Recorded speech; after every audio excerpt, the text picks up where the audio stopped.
It's going to YouTube already, and Oh. I accidentally hit the button. Sorry, I was trying to type the topic as you were talking, Oh, that's okay. and Well, now, I'll probably repeat myself later on. uh, oh my goodness. Um, well, I guess I guess we should just go ahead and get started. Hi, everybody. Uh, You who are watching, we're talking today about collaborating with other businesses, building strategic partnerships, and yeah, building our businesses through connections, building connections. What do you say, Nate? Oh, right. Yeah. Hey, We're how you Nate and doing? Simone. We talk all things Yeah, marketing. That's what we're doing here. exactly. This is um, an interesting topic. I was just talking about this morning with some folks, so it's very pertinent. I think it can apply to any type of business, any size, especially local businesses, though, I think is very helpful. Yeah. Collaboration is really key, and pooling together resources, I think, is very cool. So anyway, this is the stuff we'll be talking about. But anyway, Okay, cool. I saw something. I actually saw something like this a little while back. It was I think it was a movie, but um, in the movie, the lady who managed the mall. It was a mall situation. The lady who managed the mall was about to raise rents on everybody, especially the businesses that weren't bringing in a whole lot of profit. I guess maybe they take a percentage of the profit or something. And if you're not bringing in much profit, then the mall itself isn't getting much. And so they were like, okay, we'll raise the rent on you. Um, but what ended up happening was, the other person who was working with her was like, you know, we're just, all we're doing is gonna hurt people. And so they came up with an idea that this little store had they had a gift wrapping station in the store, and it drew a lot of people. Whereas the big store kind of at the end of the mall, they wanted to do gift wrapping too, but their gift wrapping wasn't as good. And so they partnered the two businesses together. One, because people go to the big box stores a lot of times because the prices are cheaper, and so people would go to the big store and get their gifts. It was around Christmas time. They would get their gifts and then bring it to the smaller store for their pretty beautiful gift wrapping. And then it boosted the business of both of them actually. So it made sense. It was good. It was like very it was very collaborative, and it was a win-win situation for both. yeah.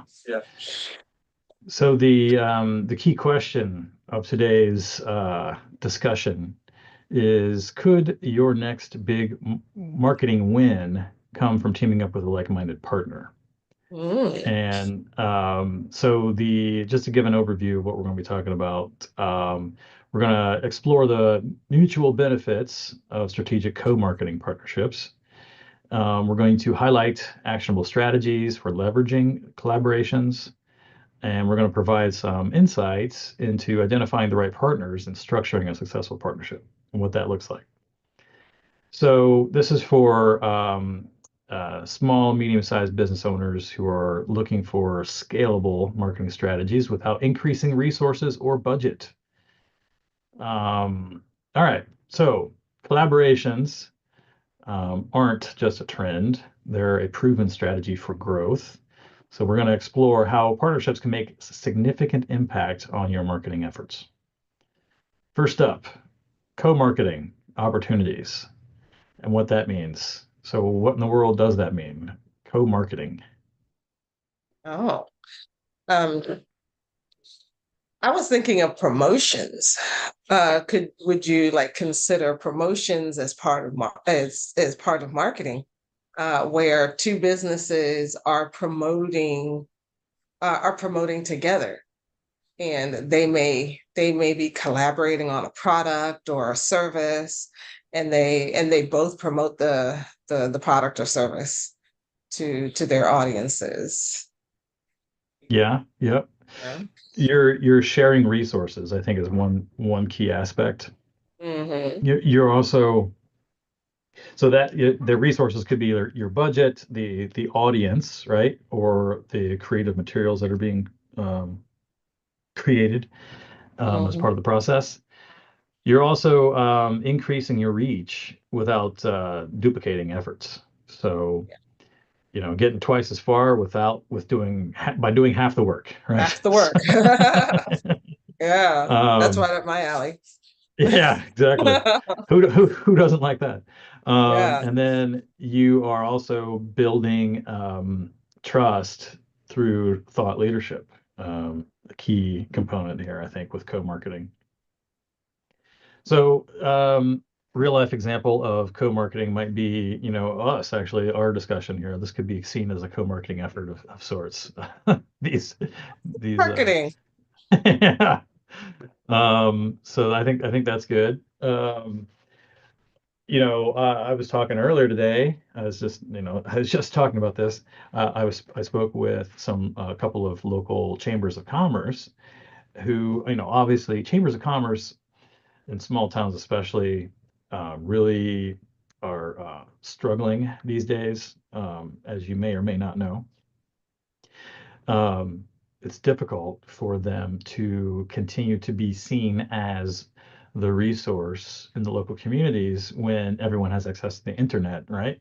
Mm, And so the internet is a great thing because it breaks down barriers and it opens up the world to people. But in so doing, some of the sort of unforeseen consequences are things like, chambers of commerce who traditionally have filled that role of connecting business owners to each other in the community, encouraging promotion and that kind of thing. And that's kind of fallen off a lot of cases for a number of different reasons. People find that they can reach their target audience on their own using social media and various online tools, right? And so they mhm, don't need that the local chamber. Like, what are they doing for me, right? Um, uh, and so I think that's a lot of that has led to chambers not having enough money to like really sustain big programs that would actually be beneficial, so it's kind of like this precarious position. Those that are successful do it really well, but many of them are struggling. So what we talked about was opportunities for collaboration, right? So the idea was, I provide a topic of discussion, 15 minutes, show a video. It could be like a book summary, is what I'm thinking of doing. Book summary, show the video, and then the book obviously is going to be like on a marketing related topic. So then we kind of shape a 15-minute discussion around that topic. People come in, business owners come in, they bring their problems, obviously with them, and their experiences of being business owners. And the topic, the information is going to be key to their where they're at right now, right, in their struggles. That's the idea. So it's sort of a co-marketing opportunity. So I'm borrowing the Chamber of Commerce audience, right? They're allowing me to use their audience, come in and set myself up as a subject matter expert, right? But mhm. then it's also providing them the opportunity to give these resources to their members, right? So it's a win-win-win all the way around. So, Win-win, yeah, absolutely. Well, um, there's another I think I have a collaboration that I have going on. I think it would qualify as co-marketing situation where so a friend that I'm working with, a coach, is speaking, has a talk to a group, and she asked me to come in and do part of the talk. So she's going to talk about um, writing a book and using that book as a great lead magnet to draw an audience. And then I'm going to come in and talk about once you have your book done, well, now let's put together a book funnel that you draw people to in order to for you to deliver the book and to capture the information of the people who are interested in getting your book. So so Yeah. that's a collaboration that we have going. Yeah. Good stuff. Some other, famous examples of collaborations might be Nike and Apple and their collaboration that they did. You know, Nike, of course, brings their expertise with fitness and sportswear, and Apple brings their know-how with technology. So they're integrating the. I think if you have an Apple Watch, for example, they have like the Nike sports function. There's actually a Nike specific edition, I think, of their Oh, Apple interesting. Watch as well. Yeah. Yeah. There's Starbucks and Spotify working together, where the idea was to create a music ecosystem where Starbucks employees would and the customers could curate playlists for the music that was played in the stores Oh, through nice. through Spotify. That's Um, cool.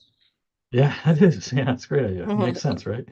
Yeah. Um, and then there's GoPro and Red Bull, which I mean, come on, that's Yeah. a great Makes sense partnership. there. Absolutely. Um, Absolutely. I don't know if you saw where they went to the edge of space and did a jump. The guy had a Oh, GoPro strapped to a helmet, and it was sponsored by Red Bull. He jumped out of a Red Bull plane. oh wow. It was That's cool. It was amazing. Yeah, look That's that up. cool. It's on YouTube, I'm sure. But Okay. anyway, so yeah, I could go on. There's more and more, but just some examples there. Okay. Yeah, the ones I'm thinking of are like Coca-Cola and McDonald's or Coca-Cola and lots of different restaurants, right? Oh You go yeah, into a McDonald's and you want to have a soda, they sell only Coca-Cola products. Whereas in KFC, I think it's only Pepsi products.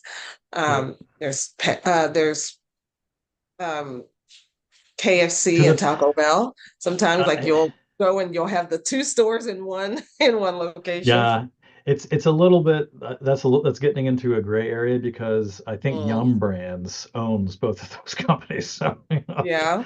Okay. like I think Yum Brands just bought it up. Like, okay, So we've they been working together partner for so their long, we're just brands going to buy you. together. Yeah. Yeah, But yeah, it makes yeah. sense though as a partnership. If they were separate companies, it does make sense as a At one partnership, point right? they If were. Yeah, yeah, yeah, you go in for a burger and fries, you need a drink to complete your meal. yeah. Well, who's going to provide the drink? I think You know? Coke and McDonald's have been together since the beginning. I'd have to look at that to make sure, but Yeah. yeah, it's been a long Um, time. there are a lot of coaches I know that do they do summits. They do summits and what they call bundles, where you put together an event and you invite a lot of other coaches to speak on a particular topic. And um, and it's each coach is will send the information out to their audiences, and when the audiences come and they're watching the summit, they're seeing their coach, but they're also seeing other people, and then each of those people has a lead magnet. They're giving away something for free in exchange for content information. So everybody's email list ends up growing because you're exposing your audience to other coaches, other experts, Yeah, and and they're exposing their audiences to you. And now they're like, oh, here's somebody new that I've never seen before, I've never met before, but I like what they yeah. have to say. I like what they have to offer. And so let me join their mailing list. Let me get their free thing. And now everybody's mailing list has grown. Yeah. And I think one of the key functions here of collaborations like this are that they are cost effective. You're pooling resources together, using each other's audiences, and kind of piggybacking, right? And it's a quick relatively low cost way to grow together, I guess. So so that's all well and good and everything, right? Collaborating, but you gotta be able to find the right partner. That's the key, right? So now we're gonna talk a little bit about how to go about identifying those co-marketing allies, what that might look like. So um, here's some questions to think about as we're discussing this. First off, who aligns with your business values without being a direct competitor? I think that's key. Yes, very Um, key. we talked about, fast food with beverage makers, right? That makes sense. The beverage makers aren't making food until they buy your company, and then they're. But anyway, that's. And then they're making food, right? Yeah. But that just kind of goes hand in hand, right? Yeah. Can we think of any other examples of that? Um, well, like you said, the Nike and Apple, Yeah, you know, um, yeah, one makes the tech and the other one is athletic wear, and they're not going after necessarily the exact same market, but they can expose their product to a new market by leveraging working with another brand. yeah. And they have just realized that my Fathom isn't playing. Sorry. Uh, it should be now, hopefully. Uh, maybe not. I'll share mine. Okay. Anyway, I lost my train of thought there. Um, okay. I'm talking about Shoot. brands that come together for Yeah. co-marketing, and they Yeah. don't each have the same, they don't each do the same thing, and they don't have the same Yeah. Yeah. Yeah. Yeah. audiences. And so that makes Yeah. it easier to come together and share resources and budgets and And um, that's where make it um, cost effective. the cost effectiveness comes in, right? But Yeah. there was something I was going to say specifically to this about direct competitors and whatnot. Oh, I guess I was going to say Nike, for example, though Mhm. like they're more into sports wear rather than the technology aspect, but Yeah. they have a certain reputation for quality, right? Quality Right. sportswear. So if they see, and of course Apple is not going to be associated with a company that's not, you know, Right. at a high level as far as that's concerned. So Yeah. you feel confident seeing both of those names together because they both have an equal amount of attention to detail and quality, right? So And that's quality. And crucial right. there. So they businesses align. They have similar Yeah, values, yeah, exactly. without necessarily being direct competitors. That makes sense. You So know. next question, does their audience overlap with or complement yours? Is the next Mm, question to ask yourself. So I think for sure Nike and Apple make sense in that case, right? Because you have an Apple Watch, people want to use it for sports, tracking fitness, and it just kind of makes sense, right? right. You're going to be out there running Absolutely. anyway. You probably in Nike shoes, so you might You as well might just go as ahead. well wear Yeah. Nike shoes. Yeah. Yeah. Yeah. Um, yeah. So audience overlap uh, or complement is key. So me going to talk to chambers of commerce makes sense because I want to help small, medium-sized businesses who are probably a part of the chambers of commerce, right? Yes, So absolutely. go to the common you know place where they all meet, I guess. That's kind of the idea of there. Um, next, another question: do they have a strong enough reputation to elevate your brand by association? So going back to what I said about Nike, right? That makes sense. That's that strong reputation um, piece there, and Yeah, they elevating say when by you're association. That's, right, if you don't want to necessarily partner with somebody who is, say, Apple or Nike, wouldn't necessarily want to partner with a company that is just getting started. They're just off the ground. Um, they don't really have much of a reputation yet, or um, so you don't necessarily want to partner with somebody that's just like completely unknown. They're both fairly well elevated, and have brand recognition in the marketplace, among the public. So they're they're gonna they're gonna partner with a brand that's on their level rather than somebody even a lot lower. Uh, you Yeah, know, yeah, yeah. yeah.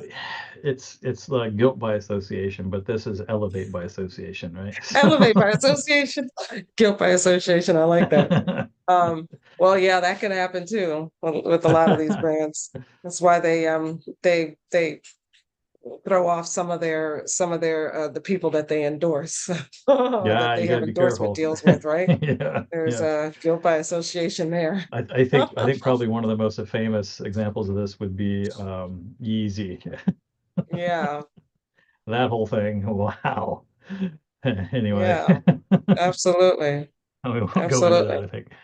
But So yeah, there is like so if you're a coach and you want to grow your email list fast, one of the best strategies to do is to actually partner with somebody that has a similar size list, and you market your stuff to their list and let them market their stuff to your list, and both of your lists grow.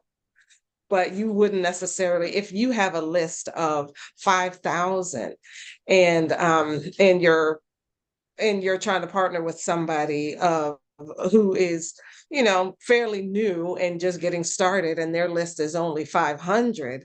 Well, that's kind of a mismatch, and you're not on equal footing. So it's better to go with somebody with a similar size list. Or if you're a local business, partner with a company that has been around, maybe around the same amount of time that you are, maybe have the same amount of Google reviews that you have, that kind of thing. Right? yeah, You don't want to yeah, partner with, if you've been around for 10 years and you have a fairly good reputation in the community, you don't necessarily want to partner with a brand a store owner that's just putting this sign out front. They put a sign out front yesterday. yeah. Although that being said, that could work. I could see that working if you want to help a There's, local a new business owner out. mm, That's mm, gonna, that there's a certain amount of trust involved there, yeah, So but you'd have to examine them and like go yeah, and work with somebody who has the same kind of yeah, values. Um, yeah, you don't necessarily know a brand new business's values. So mhm, it would be a cautious thing. Like, don't go, maybe not go all in, but do little promotions here and there, and evaluate them and make sure that their yeah, values align with yours, you know, yeah, yeah, because yeah. You sometimes when it can comes to money, people get weird. exactly, exactly. Well said. Yeah, I don't know how else to describe it, but yeah, yeah, very true. Um, okay, so that goes to that shared values, complementary goals for that long-term success. If your goal is to build your business, grow in the neighborhood, for local businesses especially, um, and you are seeking someone to kind of help you with that, then by all means, that might be a thing to consider to pursuing. Um, yeah. and if you are a new business, you know, it would probably behoove you to join forces with a more established business. Mm. Um, and so that might be really important tool in your tool belt there when it comes to your marketing efforts, I think. But And a again, you're gonna lot have to of convince times it them. ends up being an investment for the larger business Yeah, to then invest in the smaller business and kind of help bring them along and it's true. boost their reputation. So, so I guess this is where the chambers of commerce comes in handy, right? Because Yeah. there's kind of like a lower level of risk there, right? They're kind of like the go-between, the middleman to a certain extent. Mm. Chambers of commerce exist for all businesses, and they can provide that opportunity for co-marketing, efforts. Um, but they can be that person that says, you know what, I've checked these guys out, they are good, and I recommend you to this company and that kind of Mhm. stuff. So um, Yeah. anyway, something to think about. But All there's right, kind of so another kind of partnership that tends to happen, that it's strategic, it is win-win, but when it comes to a larger business partnering with a smaller business, um, then you can end up with more of an investment situation, like what Alex Hormozy does with acquisition.com, you oh, I know, see what you're saying. Yeah, you and know. literal So and like I'm going to give you money to do this. Yeah, yes, yeah, yes, and not just money. He invests in the business. He takes an equity stake in the yeah. smaller business and then helps that business, uses his expertise and his team and his knowledge, um, his tools and everything to help that business to grow. And as that business grows, um, his equity stake becomes that much more valuable. Right. Yeah, but they have to be at a certain level to begin with in order Exactly. to They make it have to be at worth a his certain level time. to get, yeah, yeah. Yeah. Um, yeah. But So, and I see other people do that. They do it in such a way where, okay, I'm the service provider, I'm an agency, I'm a consultant. And instead of asking for my entire fee for what I'm going to do for you, I'm asking for an equity stake in your business for either forever or for a certain period of time or until certain conditions are met, things like that. So that's also that can be a win-win situation where the smaller business can get access to the services and the products without necessarily having to put the money down up front mhm, yeah. in order to access it. Um, so I guess, how do you go about finding these partnerships? Starting looking at your current network. Who are your suppliers? Who are the local businesses near you? Do you have online connections? I'm sure that every person is connected to enough people to get things going the right direction. It's just a matter of reaching out to them and um, I guess saying the right thing to a certain degree, but being open to that idea and that opportunity as well. And Yeah, really thinking it through. Uh, what are your goals? What are you trying to achieve? And how is this business that you're approaching going to help you achieve that? yeah. Um, So as you're approaching a business that you'd like to partner with, so it makes sense to make sure that your goals are aligned with their goals or whatever their goals are. Say if um, you're trying to help them in exchange for an equity stake or whatever, that their goals are something that you can help them achieve, yeah, possibly. And helping them helps you to reach your goals. right. Hmm. You can also, people on LinkedIn might be interested in partnerships or working together on things. Industry expos is another place you could find people, or even just networking events, sort of like maybe BNI comes to mind, but there's all kinds of networking groups out there. It's just, you know, matter of you putting the effort in to find them. Yeah. Facebook groups, probably. Um, Okay. So let's think here. Well, anyway, so now that you've gone through the effort, you've identified a potential partner, how do you actually make that partnership work? So, and I guess the hint here is that it's more than just a handshake. Sadly, it's not that simple anymore.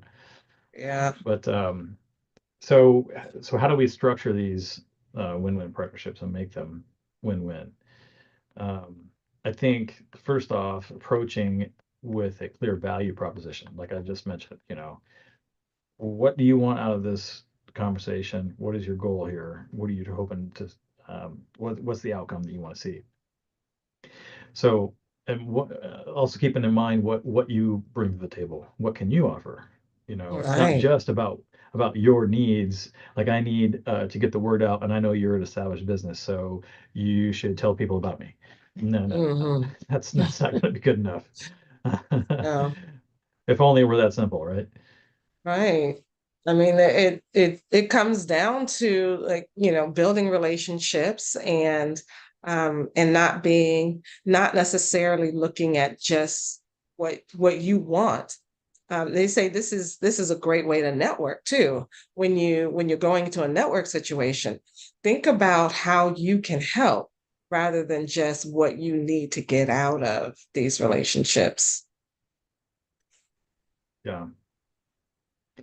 I, what is it? Even if you have like a long-term email nurture sequence, they always say you need to give three things before you have an ask, Hmm. before you ask someone for something. So always be thinking about what you can do for the other person, how to Yeah, make it more mutually beneficial. And yeah. when I approached the chambers of commerce, that I definitely had that in mind. How is this going to benefit them? you Hmm. know, um, and what I landed on was this is going to be beneficial for their members because it's providing them a resource, a tool at no charge for them, Hmm. but it's going to be helpful. It's going to be informative. They're going to be able to walk away with, actionable steps, that the chamber would not normally be able to provide on its own, right? And so, me being a local business as well, so it's just kind of beneficial all the way around, right? So, yeah, Right, right. that's kind of the idea. Um, and then having that outlined, maybe even typing it up, you know, so you Mhm. don't forget. Like clear, these are the bullet points. This is the benefits, right? Yeah, It's like selling anything, right? Or marketing anything. You want to focus on the benefits. Um, how is the famous thing, right? The acronym WIFM, right? What's in it for me? that's in Everybody it for wants to know me, that. right? Doesn't matter who you're talking to, you know. Absolutely. Um, I say that's everybody's favorite radio station, W WIIFM. WIFM, yeah, yeah, exactly, That's in it for me. yeah. And then doing that, having that clearly outlined, helps to establish that trust, right? Yeah. All right, so I think we had kind of talked about this a little bit, the ways to propose and structure the partnership. We talked about starting small, um, test it out first. That might be a good idea. Start small, and then to kind of make sure that all the horses are pulling in the right direction, I like to say, Right. right? Absolutely. um, and that might manifest in several different ways. Like it might be as simple as creating a co-branded flyer of some kind. Mm. Um, you Or an know, affiliate program. That would work. now we're getting more advanced here. So you just jumped right over everything else. No, I was kidding. Uh, Sorry. I'm I'm backing joking. up. I'm backing I'm up now. joking. I'm joking. Yeah, it just uh, popped into my head. Like that might be a great way to start small, in that yeah, you relatively low one, effort. But yeah, where you provide assets for somebody to promote you. And if they're drawing in some good leads, good clients for you, then you may want to to increase your relationship with that person and make that relationship even even deeper and go further with co-marketing and strategic partnership. Yeah. I've seen like local businesses around me who, oh, I don't carry that, but this shop down the street does, you know, Mm. that kind of thing. But if they're not talking to each other, if they don't know, if you don't know what the other businesses have, that makes it a little more difficult, right? Yeah. So making yourself known to the other business owners, especially if you're new in the area, just going up, shaking hands, talking to them, tell them what you have is probably a good idea. The local Mm. chambers, again, usually they try to help facilitate that to some degree, but there's no reason why you can't, do stuff on your own. There was another example Yeah. where some local businesses, there's so like there's kind of like the downtown area where I live, small town, and then there's Hmm. businesses who are kind of more a little bit further away from the downtown area. So what do, right? Because it's not so simple because it's not you could walk there, but it's not really that convenient as far as that's concerned. Yeah. So the one company was a outdoor kayaking company. They have kayaks and ice cream, right? Great for summertime stuff, right? So they partnered with another a restaurant that's upriver from them to have like promotional. Hey, come in, show us your receipt for this company, and we'll give you 10% off or something like that, just as That's awesome. a co-marketing type of situation, right? Yeah. So things like that, and that's not a big deal, right? Nobody's really spending money on that other than the 10% they're giving off from it, right? So, and that's Yeah. worth it, I would think. Uh, Yeah. anyway, And 10% is worth it to acquire a new customer. yeah, exactly. Yeah. Um, so making sure that you're outlining the responsibilities and the timelines to avoid confusion.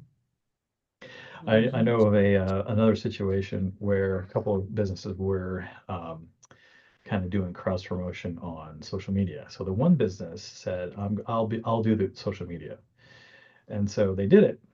But then, as after they'd been doing it for a while, they're like, "Okay, well, we want you to pay us now for doing this."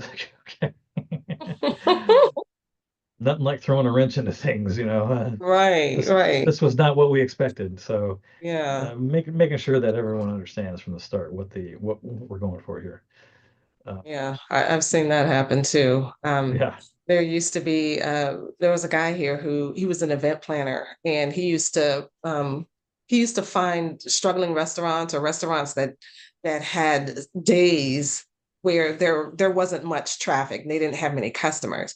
And so he would pick a day and go to that restaurant owner and say, "Hey, how about if I bring my event to your restaurant? You provide the food and everything. You get customers and I sell the tickets to my event. I have an event space, a nice place where I can hold my event." And he would do that for a while, and then the restaurant owner would say, "Oh, okay, well, now that I have all these customers, I don't need you anymore," and would get rid of the guy promoting the events, which I thought was kind of stupid because I'm like, but he's bringing people to your restaurant. Like the reason they're coming isn't necessarily for your food. Maybe some of them will come back if your food is good and they feel like, okay, it's on my path or whatever. yeah, I don't mind driving the 20 minutes to get here or whatever, because the food is that good. But more than likely they're here for the event. They're not here for your restaurant. yeah, So yeah, why not keep the event happening? And they're coming on a day when the restaurant is usually empty, when he has no customers at yeah. all, hardly. So yeah, sometimes they don't think that through. People get weird about money, as you said. Yeah, people get weird about money. People get weird about Uh, money. And I don't think that the restaurant owner was actually even discounting his food for the people coming I in was going for to say, the. was there some kind of an incentive to the event planner at all, Maybe or there was a little bit of a discount, but yeah, yeah, as I remember, because I was an attendee at at a few of these events, we paid our ticket to get into the event. Um, but I think we also paid for our food, Yeah, whatever the price was on the menu. yeah. And you haven't gone Um, back since. yeah, no, I haven't gone back to these restaurants since they stopped the event. Yeah, yeah, yeah. So I mean, yeah, it wasn't the restaurant that kept me coming, it was the event. Yeah. So this is where the next point is monitor and measure metrics that matter to both parties. If they were doing a better job of monitoring the metrics, then they probably could have made a clearer case as to why the restaurant needed to continue the situation. It would have been Absolutely. clear. Look at this chart. Look at your sales Yeah, specific to this event. Um, absolutely. yeah. So let's see what else. Highlight examples of co-branded content campaigns. So Mm. joint webinars. Like yeah, I think you actually mentioned this, didn't you, about having um, Yeah, like how they do the summits. yeah, Um, yeah, that's almost like a joint webinar. It's like a very long webinar, but yeah, and sometimes they're multi-day events. I've been to a couple that are, you know, 2, 3 days long, and yeah, they'll have 10 or 20 speakers for each day, and each of those yeah. speakers has has materials that they are willing to give away, juicy stuff, in order to get your contact information. So um they're everybody's each speaker's mailing list is growing, and now they're able to nurture some new people on their mailing list as they're coming in as a result of that summit. I think one of the best examples of this is Content Marketing Institute, if you're familiar with Hmm. them. I haven't This heard of is it. this is what they do. They have Mm-hmm. these webinars that they set up. Like they're all about educating people about the wonders of content marketing. But so Mm-hmm. obviously one of the tools that they use is webinars. And these webinars are sponsored, right? Mm-hmm. And the event sponsors are also the spotlighted speakers, right? So it's a win-win-win all the way around. So Yeah. the sponsors by sponsoring get a speaking slot, and then that exposes them to the broader CMI audience. So Okay. it's not exactly I mean that's a type of partnership. I mean it's an ad partnership situation. So but Yeah. the the level of exposure they're getting out of that is probably well worth the money that they're paying, I'm sure. So Right. I've seen where people do these anthologies.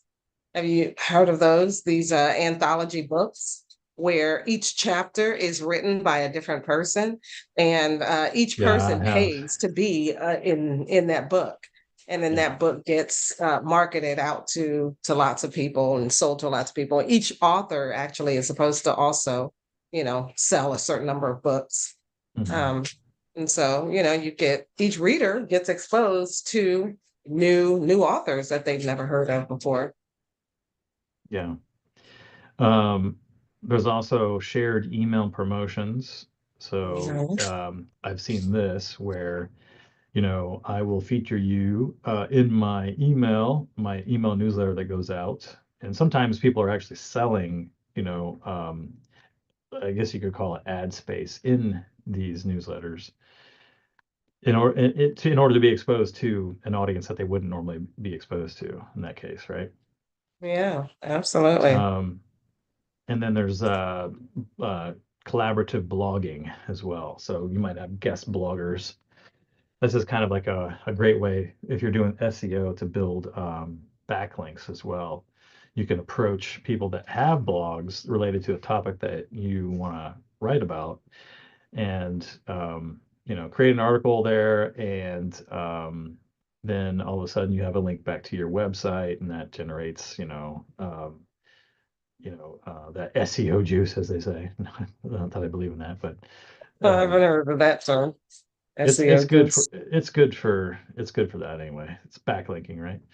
Yeah, Hopefully they're legitimate. absolutely. Going back to what we're talking about earlier about making sure that they're on the same shared values and they're have a good reputation, right? So that's going to be key there, especially. Yeah, But absolutely. okay, so partnerships basically can be miraculous if you do it right. But what goals can you set for these collaborations to make sure that they translate into tangible results? That's what we're going to talk about now. About the Okay. goals, achievable goals and outcomes. All right, so this is we've talked about this quite a bit, right? Short term, long term objectives, and why you want to have those. Why in this case? Simone, would you say? Well, a good way, a good reason for putting in place a short-term goal would be to test the partnership, to make sure that that you're not forgetting anything, or you're not you're the partner that you've chosen, you haven't misjudged the situation. Um, it's that's a great way to test it and to see if what they are offering, what they're offering you and what you can offer them is actually a good match. Um, yeah, I think that's a good short term, a good reason for a short term goal. Yeah, yeah, Um, and it's also helpful to put in place a short term goal if you have a short term goal, like you have something that you want to accomplish. You have a maybe you have a launch that's coming up and it's coming up in a month, and that's a short term goal. yeah, um, you might want to achieve. yeah. So what your goal, one of your goals may be to increase your domain authority on your website. So that's where you go looking for backlinking opportunities by doing this guest posting on guest blogging and all that kind of stuff. As a example, that would be probably a longer term goal because SEO takes longer, but short term, like a reason for doing setting goals to begin with is obviously so you know what direction you're heading, right? And they can they can be related to your financial success. That could be obviously one of the things. It could also be more about uh, just increasing awareness. It could be more about um, oh, let's see what else. I guess Increasing your subscriber list. yeah, yeah. That's a that's a great Be short-term goal. Yeah, so that's an example of short term. So increasing brand awareness, getting your growing your email list. Longer term might be you're building a longer, deeper a brand association of your brand with another brand in audiences' Mhm. minds.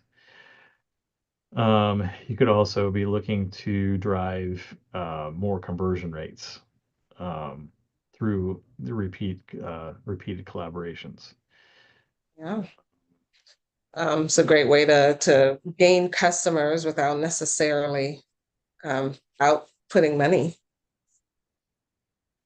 doing Right. any paid advertising or paid promotions or anything like that.